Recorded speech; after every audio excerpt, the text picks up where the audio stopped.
എന്തുകൊണ്ടാണ് panic attack ഇടയ്ക്കിടയ്ക്ക് വരുന്നത്?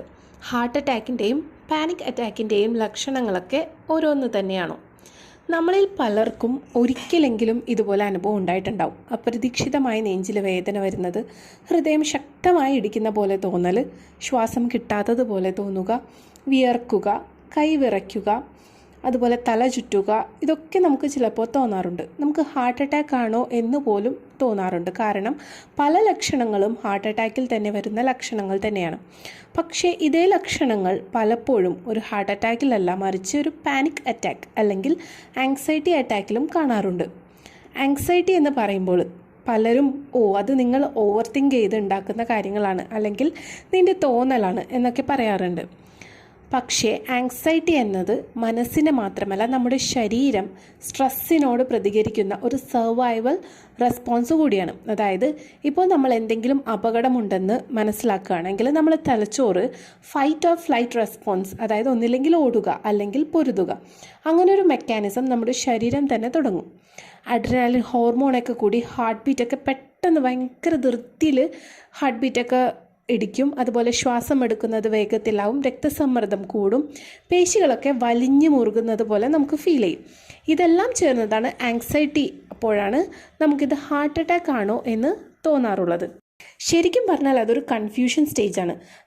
നമ്മുടെ ശരീരത്തിനറിയാം നമ്മൾ സുരക്ഷിതരാണെന്ന്, പക്ഷേ നമ്മുടെ മനസ്സിന് നമ്മൾ അപകടത്തിലാണ് എന്നറിയാം. അങ്ങനെ ഒരു കൺഫ്യൂഷൻ സ്റ്റേജിലാണ് ആങ്സൈറ്റി വരുന്നത്. ഇനി ഹാർട്ട് അറ്റാക്കും ആങ്സൈറ്റി അറ്റാക്കും തമ്മിലുള്ള വ്യത്യാസം എന്താണെന്ന് നോക്കാം.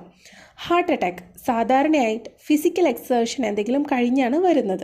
നെഞ്ചുവേദന, ഇടത് കൈ, കഴുത്ത്, താടി തുടങ്ങിയവിടങ്ങളിലേക്ക് വേദന വരുക, അതുപോലെ തന്നെ വേദന സ്ഥിരമായി തുടർന്നുകൊണ്ടിരിക്കും. വിശ്രമിച്ചാലും വേദന പെട്ടെന്നൊന്നും മാറില്ല. ECG, ബ്ലഡ് ടെസ്റ്റ്, അതിലൊക്കെ മാറ്റം കാണാനായിട്ട് സാധിക്കും.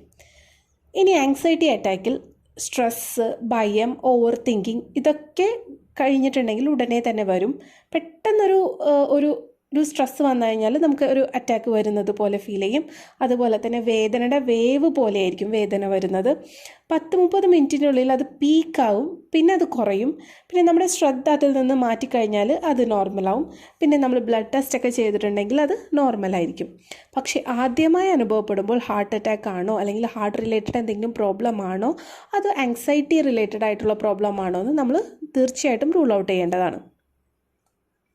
ആങ്സൈറ്റി ഇന്ന് ഇത്രയും കോമൺ ആകാനായിട്ട് കാരണം എന്താണ്? നമ്മുടെ ഇപ്പോഴത്തെ ലൈഫ് സ്റ്റൈൽ സ്ട്രെസ്സ് തന്നെയാണ് അതിൻ്റെ മെയിൻ ആയിട്ടുള്ളൊരു കാരണം.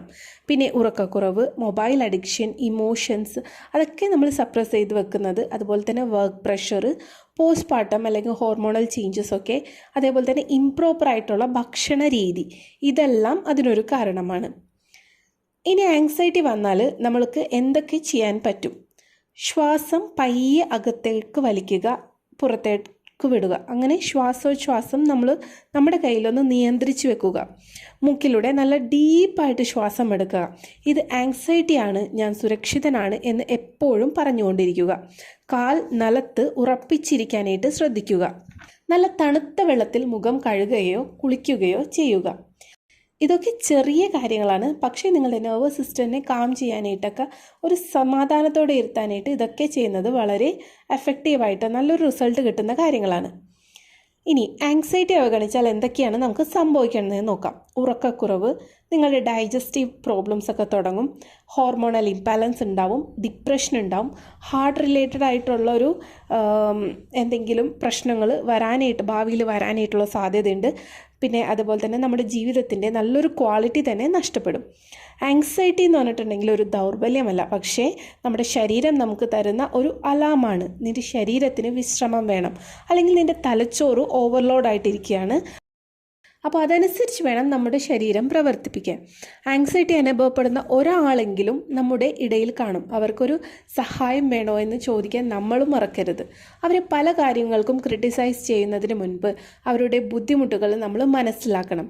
ഈ അറിവ് നിങ്ങൾക്ക് ചുറ്റിലുമുള്ള ഒരാൾക്കെങ്കിലും ഉപകാരപ്രദമാകുമെങ്കിൽ അവർക്കത് ഷെയർ ചെയ്യുക. അവരെ പാനിക് അറ്റാക്കിൽ നിന്ന് രക്ഷപ്പെടാൻ നിങ്ങൾ സഹായിക്കുക.